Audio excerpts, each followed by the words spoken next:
तो स्वागत है आपका बेहद खास एडिशन में। आइए विश्लेषण देख लेते हैं। रिजल्ट से पहले धमकाने का विश्लेषण। हार का डर, एग्जिट पोल के सर्वे से विपक्ष में खलबली है। चुनाव हारने पर सियासी पकड़ कमजोर होगी। लगातार 20 साल से एनडीए की सरकार है, नीतीश बाबू की सरकार है। चुनाव आयोग पर दबाव, जनता का भरोसा नहीं जीता तो हार का ठीकरा चुनाव आयोग पर, इलेक्शन प्रोसेस पर फोड़ने की तैयारी है, जैसा कि हरियाणा और महाराष्ट्र में करने का प्रयास हुआ राहुल गांधी का। अगर हार गए तो पूरा का पूरा ठीकरा इलेक्शन कमीशन पर, जनता पर। अब चुनाव की निष्पक्षता पर सवाल, चुनाव हारने पर निष्पक्ष चुनाव पर सवाल उठाने का मुद्दा मिलेगा। एसआईआर का विरोध को भुनाने का भी एक मौका मिलेगा। यह सबसे बड़ा पॉइंट है। सामाजिक तनाव बढ़ाने की कोशिश, नेपाल बांग्लादेश के नाम पर जेन जी को उकसाने की कोशिश है। जेन जी को उकसाकर सामाजिक तनाव बढ़ाने और सियासी लाभ उठाने की कोशिश होगी। आइए आता हूं मैं आगे। बड़ा सवाल क्या है, बड़ा प्रश्न आज का यह है, क्या धमकी तंत्र से लोकतंत्र चलाने की कोशिश हो रही है? मेरे साथ बात करने के लिए कौन कौन है? गौरव भाटिया है मेरे साथ, भारतीय जनता पार्टी के प्रवक्ता, सुप्रीम कोर्ट के जाने माने सीनियर एडवोकेट। मेरे साथ आज की इस चर्चा के अंदर राजीव रंजन है, जो कि जनरल सेक्रेटरी हैं जेडीयू के, और साथ ही साथ प्रवक्ता भी हैं। मेरे साथ चीफ स्पोक्सपर्सन है कंचना यादव, प्रवक्ता राजद की हैं। देव ज्योति हैं, नेता वीआईपी के। प्रदीप गुप्ता हैं, एक्सेस माई इंडिया के। डॉक्टर अनुराग भदौरिया हैं, प्रवक्ता समाजवादी पार्टी के। Pappu Yadav member of parliament हैं मेरे साथ मौजूद। इंडिपेंडेंट, सीधा उन्हीं का रुख करता हूं। पप्पू जी, आपका लगता है, क्या आपको लगता है पप्पू जी, धमकी तंत्र से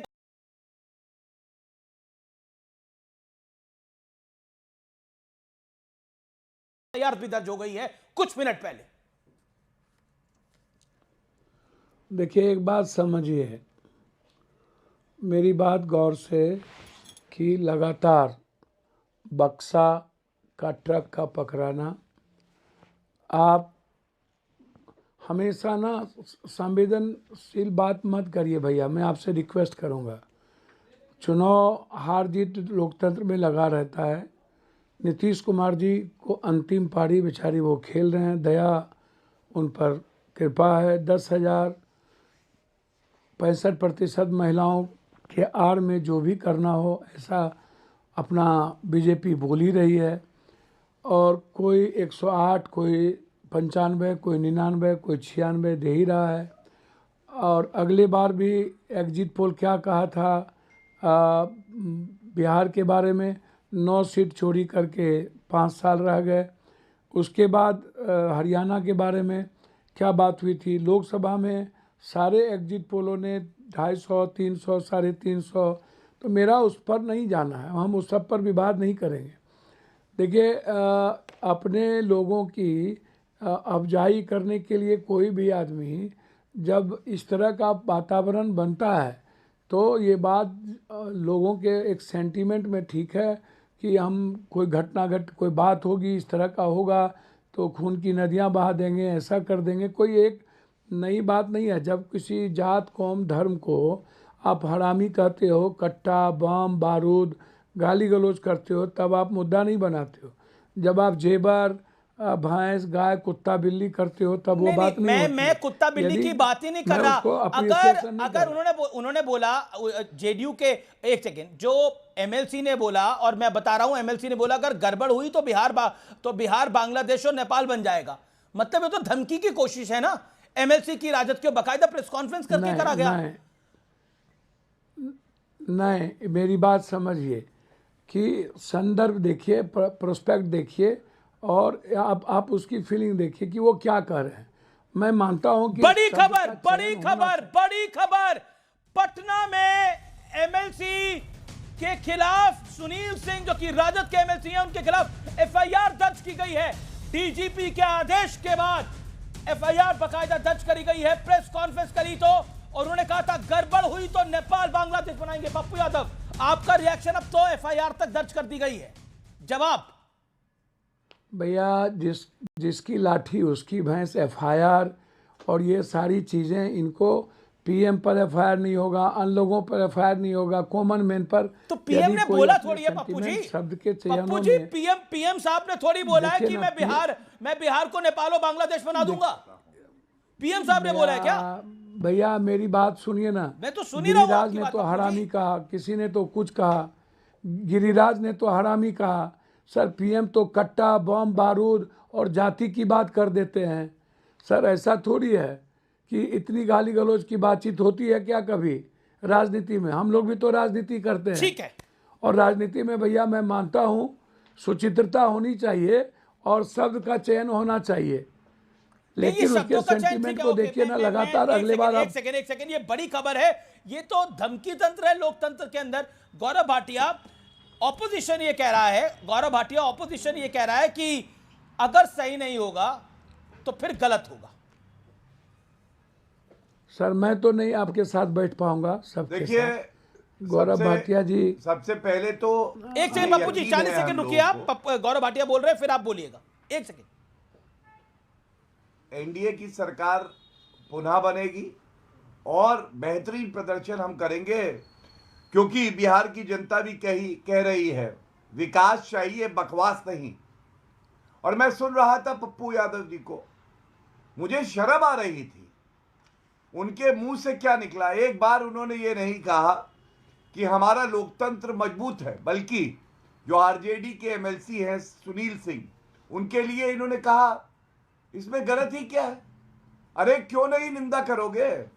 चुनाव लड़ते हो, कर्नाटका जीते, तेलंगाना जीते, हिमाचल जीते, ईवीएम अच्छी है, इलेक्शन कमीशन अच्छा है, लेकिन इनको पता है कि राहुल गांधी और तेजस्वी के नेतृत्व में वंशवादी भी, भ्रष्टाचारी भी और सांप्रदायिक राजनीति भी करते हैं। ये चुनाव हार रहे हैं, तो ठीकरा कहाँ फोड़े? तो यही फोड़े। और पप्पू जी मैं आपसे कहता हूं, बर्बादे कांग्रेस करने को एक ही पप्पू काफी था। यहां हर शाख पे पप्पू बैठा है, अंजामे कांग्रेस क्या होगा ये जनता कह रही है। और आखिरी चुनाव राहुल गांधी का ना हो। अभी शकील अहमद कांग्रेस के वरिष्ठ नेता हैं, जी जी जी, गौरव क्यों दिया? उन्होंने यही कहा कि कांग्रेस पार्टी जो अब नेतृत्व है वो काम करने लायक नहीं रही है। अरे जंगल राज की वापसी आप करवाना चाहते हैं, कट्टे लहराना चाहते हैं। बिहार विकास के रास्ते में आगे बढ़ रहा है। अब बात होगी महिला सशक्तिकरण की। इनका एमवाय अमीश जी है मुस्लिम और यादव, और हमारा एमवाय है महिला और युवा। और कल आप देखिएगा पप्पू, चाहे ये वाले हों चाहे दूसरे दिल्ली वाले हों, जो कोलंबिया में थे 58 दिन तक गायब थे। ठीक है Gaurav, you made your point, Pappu Yadav की बारी है। पप्पू यादव, बीजेपी और एनडीए कह रहा है कि आपको हार नहीं है क्योंकि मेहनत आपने करी नहीं है। भैया सुनिए, अब नीतीश जी की कृपा पर मैं इनके बारे में कुछ नहीं कहूँगा। इनके पहलगाम, पुलवामा से लेकर के दिल्ली ब्लास्ट तक इतने कायर जो प्राइम मिनिस्टर एक चीनी मिल नहीं लगवा सके हों, और जब भी जाते हो तो वो मोबाइल की बात, वो रील्स की बात, जो रील्स बच्चे बनाते हैं, वो 20 साल पहले, 20 साल में गुंडा राज, इंस्पेक्टर राज, भ्रष्टाचार राज, ये तो नीतीश जी की असीम कृपा समझिए। इनको देखिएगा इस बार जदयू से कम वोट सीट आएगी, तो मेरा उस पर नहीं जाना। इनके तरह पप्पू ये वो प्राइम मिनिस्टर का मैं रिस्पेक्ट करता हूँ, हेमंत जी का भी। पहले सुनिए, कल बताइए, अभी पूछ रहा हूँ आपसे सवाल। एक मिनट सुनिए ना भैया, फिर वही बात। भैया मेरी बात सुनिए, मैं पूछ रहा हूँ, क्यों शर्मा रहे हैं? अच्छा नहीं लगता है डायपर पहन रखा है क्या? एक सेकंड, एक करके बोले, एक करके बोले, गौरव भाटिया वो आपके बीच में नहीं बोले। Have some patience. नहीं, तब मैं गौरव जी, तो क्या मैं सवाल नहीं गौरव जी आप बोलिए, पूछिए, आप अपने टर्न पे पूछिए ना गौरव भाटिया। एक सेकंड अपने टर्न पे पूछिए। पप्पू यादव बीच में नहीं बोले हैं कि ये पप्पू पार्टी की सीटें कितनी आएंगी। भैया मेरी बात आप समझिए। भैया मैं आपको बहुत क्लियर कह देना चाहता हूँ, हमसे कोई भूल हुई, हम लोगों ने कैंप को लेट से शुरू किया। नीतीश कुमार जी ने अंतिम में सभी विधानसभा में 40,000 30,000 कह रहे कि हमने हर महिलाओं को दे दिया। ये माय की बात करते हैं, हम पान हैं, ततमा हैं, शर्मा हैं, अत्यंत पिछड़ी जाति, हम अम्बेडकरवादी, राम जाति, हम अपर कास्ट में भी ललित नारायण मिश्रा जी के पोते, केदार पांडे जी के पोते, हमने 11 ऊंची जात को टिकट दिया है। हमको ये ना ज्ञान दें प्लीज, हम इतना जानते हैं नहीं, हमको कोई उत्तर की आपकी जरूरत नहीं, हम सुनेंगे भी नहीं, हम लेफ्ट हो रहे हैं। मैं सिर्फ इतना कहना चाहूंगा कि बीजेपी कभी जिंदगी में, सर बीजेपी सुनिए ना, फिर देखिए ये क्या बकबक कर रहे हैं, दाग देते हैं। भैया मैं एक बात आपको बता देना चाहता हूं, अगर आपकी बात सुन रहा हूं तो इनको भाषा की चर्चा है, आप कह रहे हैं हम सुनेंगे, ये भाषा की, इसको भाषा की मर्यादा बोलिए, ठीक रखने, बताइए ये भाषा की मर्यादा बोलिए, ठीक है, इनको अपनी ठीक बात रखने। बोलेंगे पप्पू जी, आप अपनी बात को कंप्लीट करिए, फिर गौरव भाटिया बोलेंगे 40 सेकंड, आप अपनी बात को कंप्लीट करिए पप्पू जी, 10 सेकंड। मैं अंतिम बात आपसे सिर्फ इतना कहना चाह रहा हूं कि मानवर बीजेपी 7 जन्म में अपनी सरकार, बीजेपी की सरकार, बीजेपी का मुख्यमंत्री उत्तर बिहार में इस जन्म में नहीं होगा। एक दूसरी बात, नीतीश कुमार जी को अभी तक ये मुख्यमंत्री घोषित नहीं किए, नीतीश जी ने इनके एक बार भी मीटिंग में और किसी में नहीं गया। ठीक है गौरव भाटिया रिप्लाई। तीसरी चीज ये ऊंट बैठ भी जाए तो गधा से ऊंचा है, ये बीजेपी वाले के पता है। अच्छा, ये आपने क्या बोला लास्ट के अंदर? आपने बोला ऊंट बैठ नहीं पा रहा तो गधा होता है, ऊंट बैठ नहीं पा रहा। देखिए पप्पू जी, जाइए भत्ता छोड़कर। पप्पू जी देखिए, अब सवाल का जवाब तो देना पड़ेगा ना पप्पू जी, छोड़ के मत जाइए। 20 डिबेट में बिल्कुल फुल फ्रेम काटिए पप्पू यादव जी को, फुल फ्रेम काटिए पप्पू यादव जी को। पप्पू यादव जी छोड़ के मत जाइए, ऑडियो खोलिए पप्पू जी, छोड़ के मत जाइए, पप्पू जी छोड़ के मत जाइए, सवाल का जवाब दीजिए ना। लगता है आपने माइक को हटा दिया। गौरव भाटिया रिप्लाई। देखिए अमीश भाई, ये क्यों भाग गए आप समझिए। आपके तीखे सवाल, हमारी तीखी टिप्पणियां, और ये कट्टों वाली राजनीति करते हैं। ये गोलियां तो चला सकते हैं, लेकिन शब्दों के बाढ़ इनके चलाने का बस में नहीं है। ये हम पे कर रहे थे टिप्पणी, आपने बिल्कुल सही आप बोला। आप बताइए, कहते थे आरजेडी के लिए कि कांग्रेस तो ऊंट है, और अगर ऊंट बैठ भी जाता है तो गधे से ऊपर रहता है। अब आरजेडी को गधा बुलाते हैं, तो किस तरह का इनका तालमेल है। दूसरी बात, तेजस्वी यादव के झूठे वादे, हर परिवार को एक सरकारी नौकरी। आप जैसे पत्रकार ने पूछा कैसे दोगे, 2,70,00,000 परिवार जी, लेकिन देखिए करोड़ का बजट इन सब पे गौरव हमने बात बहुत कर ली। मैं आज के विषय पर आना चाहता हूं। अगर एग्जिट पोल में एनडीए को जिताने की कोशिश है, सुनील कुमार सिंह कह रहा है एग्जिट पोल तो एनडीए करवाता नहीं है, एग्जिट पोल तो एजेंसीज करती हैं, और 18 एग्जिट पोल हुए हैं। 18 में से लगभग 17 एग्जिट पोल एनडीए को बढ़त दिखा रहे हैं कंचना यादव। तो इसके अंदर अगर कल एनडीए जीतता है तो बिहार को नेपाल और बांग्लादेश बनाया जाएगा। ये धमकी क्यों? देखिए अमीर जी, आपने जैसे चिल्लाया ना, breaking news breaking news breaking news, हो गया इन पे एफआईआर। इनके एक सांसद महोदय हैं कंगना रनौत, राष्ट्रद्रोह का केस चलने वाला है उन पर। और खैर पप्पू जी को एक सांसद हैं, वो जो भी आपके चैनल पे बोल रहे थे, आप एक सांसद से, एक ऐसे व्यक्ति से डिबेट करवा रहे हैं जो पजामा भी नहीं पहन सकते हैं। पजामा न पहनने वाला व्यक्ति एक सांसद से डिबेट कर रहा है और तू तड़ाक कर रहा है। मुझे ये शोभा नहीं दिया। तो अगर वो उठकर चले गए, अपने शान में उठकर चले गए तो बेहतर किए। हम पहले ही सोच रहे थे कि आखिर में ऐसे पजामा न पहनने वाले व्यक्ति के साथ एक सांसद डिबेट कैसे कर सकता है। खैर छोड़िए उस पर, बात आते हैं बिहार पर। बिहार में आपने देखा, एफआईआर कर दें, अरे कितने पे करेंगे एफआईआर? सब पे करेंगे, पूरे बिहार पर करेंगे एफआईआर। सासाराम में 8 बजे ट्रक गया, स्ट्रांग रूम में 8 बजे गया, शाम में निकला सुबह 3 बजे। आप बताइए ना, इस पर जवाब क्यों नहीं दे रही हैं डीएम साहिबा कि इतने रात तक क्या कर रहा था, इतने रात तक क्या कर रहा था, और किससे परमिशन लिया था, और किस लिए गया हुआ था। और जब जो ट्रक का ड्राइवर है वो तो फरार है, उसके बारे में पता भी नहीं है। तो गोल गोल घुमाने से जो है जवाब नहीं मिल जाएगा। हाँ ठीक है, ईवीएम उस पर आएगा काउंटिंग के बाद, लेकिन बस सासाराम में ही। और जो 46 जो काउंटिंग सेंटर बने हुए हैं वहां पर ईवीएम नहीं जाएगा। एक ही जगह बस पेटी आप भेज रहे हैं कि वहीं का ईवीएम बस निकलेगा वहां से। आप मुझे सुन पा रहे हैं क्या?